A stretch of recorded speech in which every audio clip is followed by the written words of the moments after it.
Maraynal daw po sa Indogabus.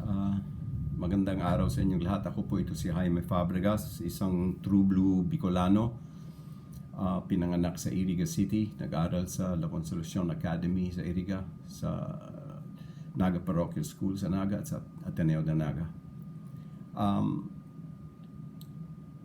Malapit na po ang 2022 elections. May nagtanong sa akin, sino ba ang nararapat nating maging Pangulo?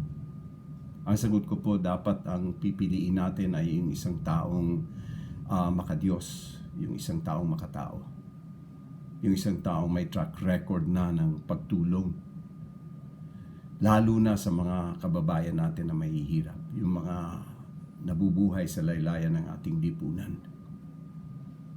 Isang tao na nire-respeto, hindi lamang dito sa ating bayan, kundi sa buong mundo.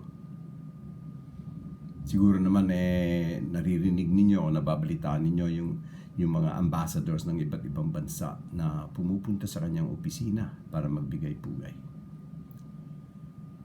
At siguro naman nakita ninyo yung mga proyektong nagawa niya nitong 2 taon ng pandemya, na kahit maliit lang ang kanyang budget mula sa national government, ay marami siyang nagawa.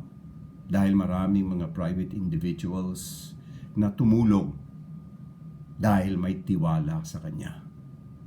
Dahil alam nila na hindi niya wawaldasin ang anumang binigay nila sa kanya, kundi pamamahagi yun sa mga nangangailangan. Ang ganyang klaseng tao po sa panahon natin ngayon, parang bihira na, no?